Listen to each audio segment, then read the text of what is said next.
Good morning, this is day 6. We are at Nako monastery. तो कल हम लोगों ने सांगला से रिकोंगपियो होते हुए नाको तक का ट्रेल कंप्लीट किया, जिसमें नाको पहुंचते हुए हमें शाम की 7:30 बज गई थी। एंड देन हम लोगों ने अपना होम स्टे चेक इन किया, बैगेज वगैरह अनलोड किए बाइक से। सो लेट हो गया था एंड सनलाइट भी जा चुकी थी, इसीलिए आज मॉर्निंग में हम लोग रेडी हो गए फटाफट। एंड देन आपको दिखाने लेकर आए हैं नाको मोनेस्ट्री।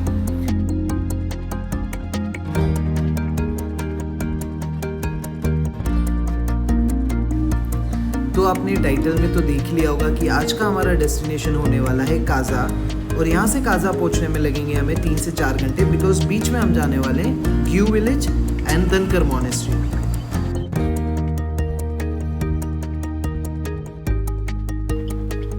सो फिलहाल लुत्फ उठाइए आप नाको मोनेस्ट्री से, यहाँ की वादियों का।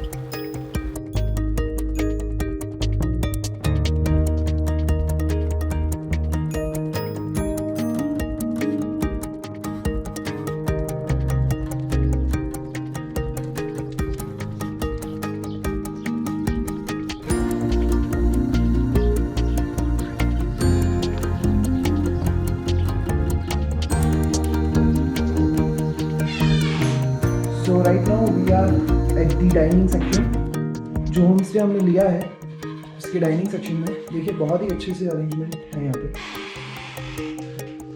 सर्दियों में आए तो रूम हीटेड भी है सेंट्रल हीटिंग सिस्टम के साथ, एंड साथ में यहाँ पे एक ग्रांड टीवी लगा हुआ है, so you can enjoy your movies और whatever you want to share you can share. So बस ये किचन सेक्शन है। और कल शाम को हमने जो खाना खाया, लोग कैसा था खाना? खाना बहुत बढ़िया था, एकदम घर जैसा, लगा ही नहीं कि बाहर होटल में खाया, बिल्कुल होम स्टे है। मज़ेदार खाना था कल का, बहुत मज़ा आया हमको। तो ये होम स्टे सीरियसली इसके नाम के हिसाब से परफेक्ट है। होम स्टे हमें अपने घर के जैसा फीलिंग आया। सो बस अब पैकिंग हो गया है, हमको निकलना है, लेट हो रहे हैं तो चलते हैं। चलिए चलते हैं रूम की तरफ।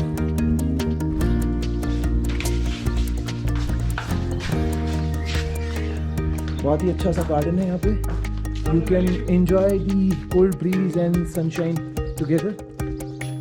पहाड़ों का व्यू मिल रहा है सामने, और ये हमारा रूम है।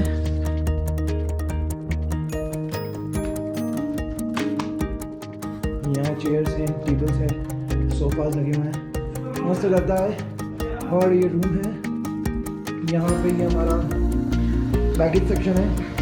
बैगेज सेक्शन के बाद में ये हमारा टॉयलेट सेक्शन जो कि बहुत बड़ा है। सो अभी मैं हूँ नेहरू होम स्टे। ये है नेहरू जी, बहुत ही अच्छे इंसान है। मतलब होम स्टे टर्म जो है उसको ये ट्रू प्रूव करते हैं। हम कल से यहाँ पे रुके हैं और हमको बिल्कुल भी ऐसा नहीं लगा कि हम किसी के वहाँ रेंटेड रुके हैं, बिल्कुल घर की तरह। प्लेस बहुत ही अच्छा है, व्यूज़ भी बहुत ही अच्छे हैं यहाँ के। सामने स्नो क्लेडेड वैलीज दिख रही हैं आपको। ये हमारे रूम्स हैं, वेदर भी बहुत प्लीजेंट है, एक खुला खुला प्लेस है, गार्डन है, एंड सबसे बड़ी बात नेहरू जी का दिल बहुत अच्छा है। सो हमने जो भी डिमांड की ना, इन्होंने सारी पूरी की, and at a very reasonable price. You won't believe कि यहाँ आके आपको कुछ ऐसा भी मिल सकता है। तो बस आई वुड लाइक टू से thank you to Nehru ji. हमारी गाड़ी पैक हो गई है, लो भैया ऊपर ही है बाइक्स के साथ। तो बस अब हम यहाँ से निकलने वाले अपनी अगली डेस्टिनेशन के लिए। Thank you.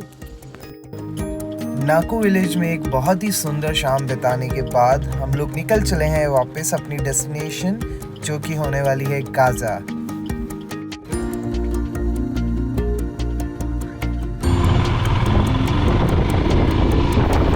एक अमेजिंग बात यह है कि इन्हीं सड़कों से कल हम लोग पहुंचे थे नाको के लिए, और वापस आज हम लोग नेशनल हाईवे नंबर 5 पे जा रहे हैं, बिकॉज उसी के सहारे हम लोग पहुंचने वाले हैं काजा।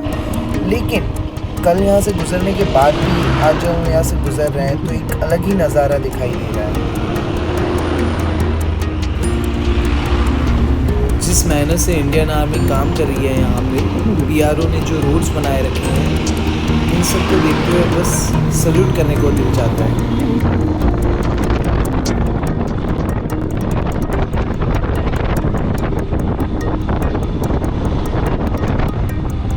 हेलो।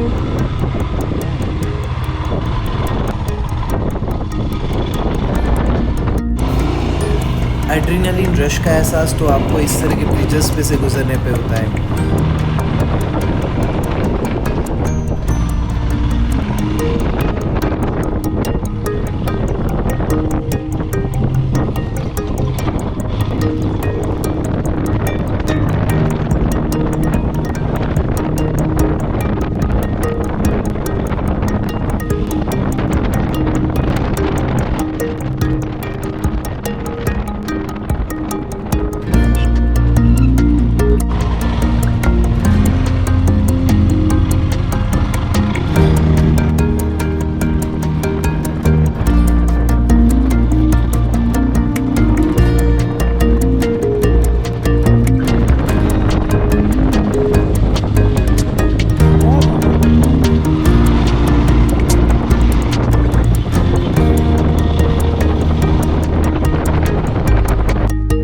अभी हम लोग रुके हैं एक चेक पोस्ट पर। आगे एक चेक पोस्ट है जहाँ पे हर राइडर को जाके इंडिविजुअली अपनी बाइक और खुद की एंट्री करानी है। ये एंट्री बहुत ही ज़रूरी है और हेल्पफुल है आपके लिए। अगर इन केस कुछ भी होता है यहाँ पहाड़ों के बीच में, तो इन्हीं एंट्रीज की हेल्प से ये लोग आपको ट्रेस कर पाते हैं।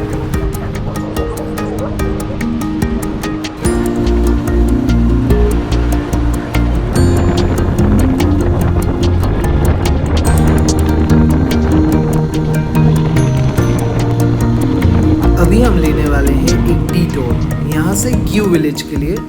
क्यू विलेज यहाँ से 11 किलोमीटर्स है, लेकिन यहाँ से हमें क्यू विलेज तक पहुँचने के लिए ऑलमोस्ट 1 आवर लगने वाला है, बिकॉज पूरा रोड ऑफ रोड है, टार्मेक बिल्कुल भी नहीं है और आगे वैली सेक्शन में बहुत ही नैरो है। सो हमें बहुत ही ध्यान से स्लो चढ़ना है।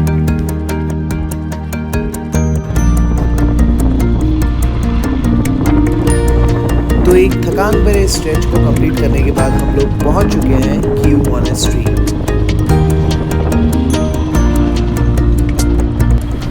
यहीं इस मॉनेस्ट्री के पीछे एक रूम है जिसमें रखी गई है मम्मी, जो कि माना जाता है 500 सालों से भी ज़्यादा पुरानी है और वो नेचुरली प्रिजर्व की हुई है।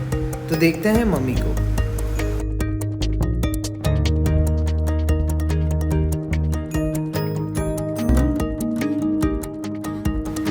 माना जाता है कि गांव को एक कर्ज से बचाने के लिए इन मॉन्क ने सेल्फ मम्मीफिकेशन का प्रोसेस ऑप्ट किया था।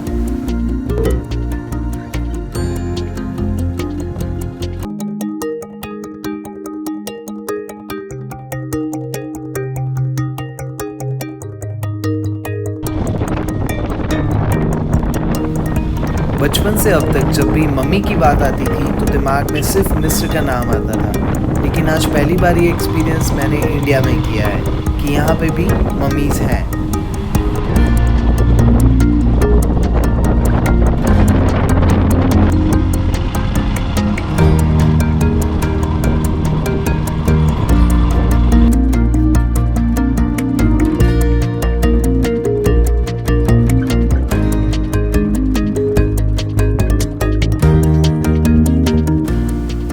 जहाँ से हमने डिटूर लिया था, अब हम वापस सेम रास्ते से उसी पॉइंट पर पहुँचेंगे एंड वहाँ से हम आगे की जर्नी कंटिन्यू करेंगे, जो कि होने वाली है दनकर मॉनेस्ट्री के लिए।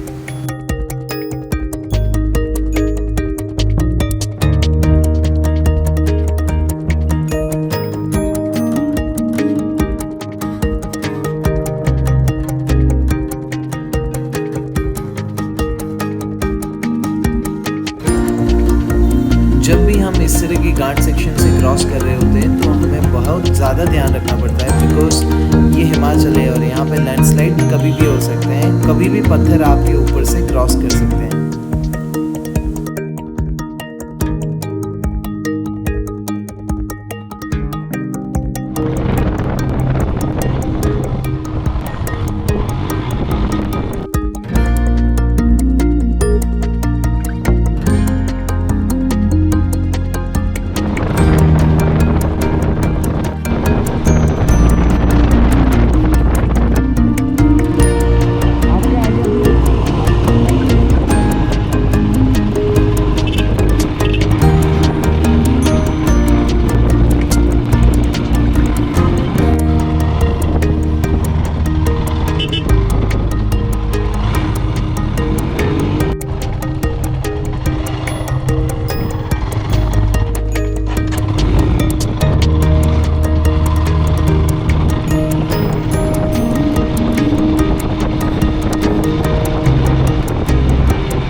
अभी हम लोग गुजर रहे हैं टाबो ब्रिज पे से। ये ब्रिज बना हुआ है पहाड़ों और ये वैलीज में से आने वाली स्ट्रीम के ऊपर, जो कि आगे जाकर मिलती है स्पीति रिवर में।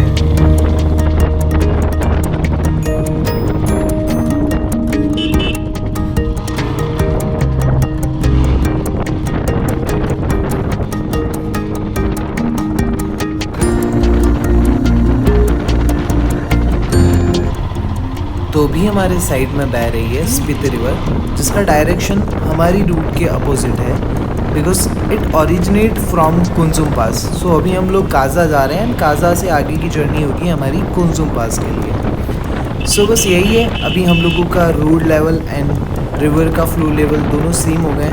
दैट शोज़ कि हम लोग एल्टीट्यूड गेन कर रहे हैं धीरे धीरे।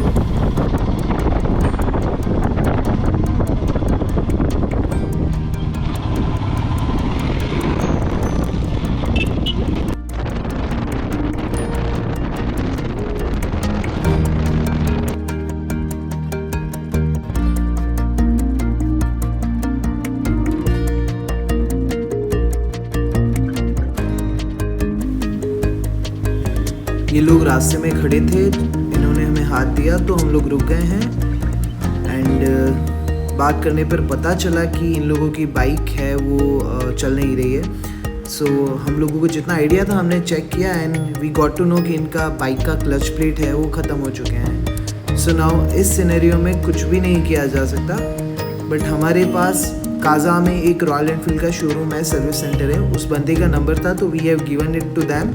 तो भी ये लोग उसे कॉल करेंगे अपना बाइक का पिकअप अरेंज करके और फिर काजा तक पहुंचेंगे।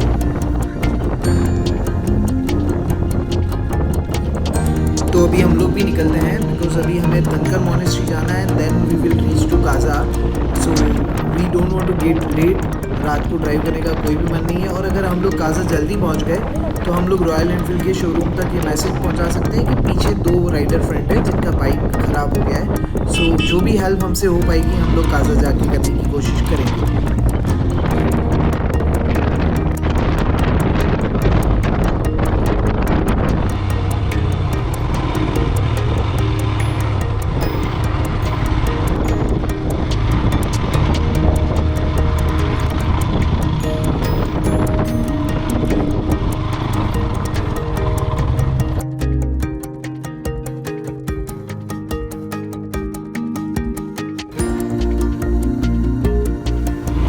तो अभी हम यहाँ से ऑफ रूट लेने वाले हैं। नेशनल हाईवे 5 को छोड़कर हम लोग जा रहे हैं दंकर मोनेस्ट्री, जो कि यहाँ से है 10 किलोमीटर्स अवे।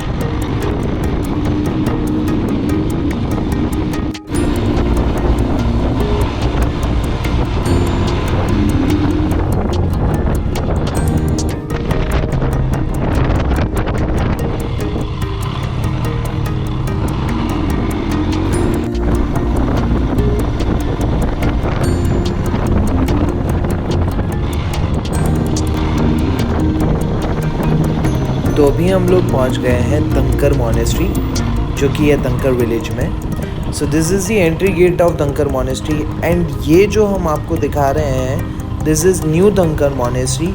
जो ओल्ड मोनेस्ट्री है वो यहाँ से और ऊपर है। तो चलिए चलते हैं ओल्ड मोनेस्ट्री की तरफ।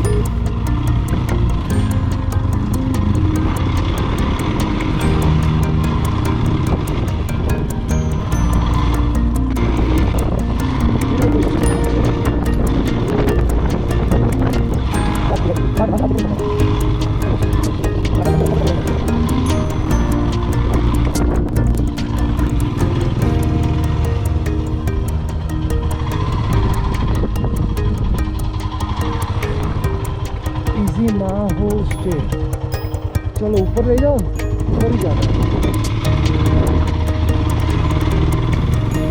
ये जो मिट्टी के पीक्स देख रहे हैं आप राइट साइड में, इनको देखकर तो ऐसा लगता है कि अभी गिर पड़ेंगे, लेकिन न जाने कितने सालों से ये इसी तरह से खड़े हैं यहाँ पे।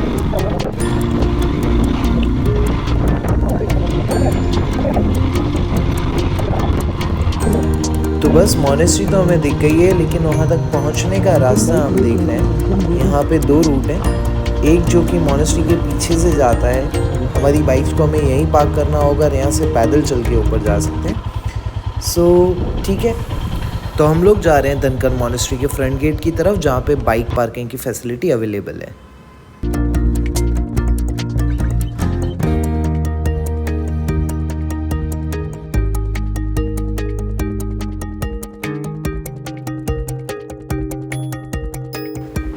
ये कैमरा रेस्ट्रिक्टेड जोन है, इसलिए हम आपको बाहर के व्यू ही दिखा पाएंगे, लेकिन अगर आप यहाँ आते हैं तो डेफिनेटली आप एक बार अंदर विजिट करिए।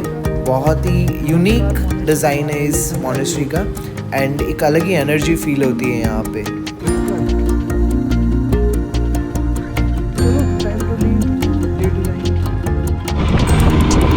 तो अभी हम लोग धनकर मॉनेस्ट्री से निकल रहे हैं।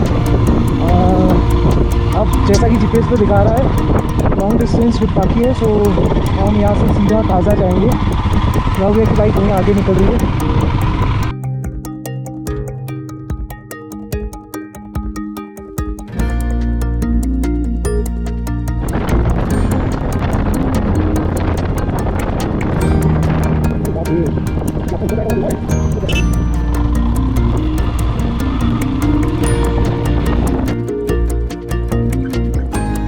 सो धनकर मॉनेस्ट्री विजिट करने के बाद हम लोग वापस आ गए हैं अपने मेन रूट पे, हाईवे नंबर 5 पे। यहीं से हमें 20 से 25 किलोमीटर का राइड बाकी है and then we will reach to Kaza, जो कि हमारा आज का डेस्टिनेशन है। तो चलिए मिलते हैं काजा में। इस तरह के बहुत सारे आयरन ब्रिज रास्ते में आपको देखने को मिलेंगे एंड एक अलग ही एहसास होता है इन ब्रिजेस पे से जब आप क्रॉस कर रहे होते हैं आपकी बाइक, तो इसमें से आपको एक वाइब्रेशन फील होता है, डर भी लगता है, एडवेंचर भी फील होता है।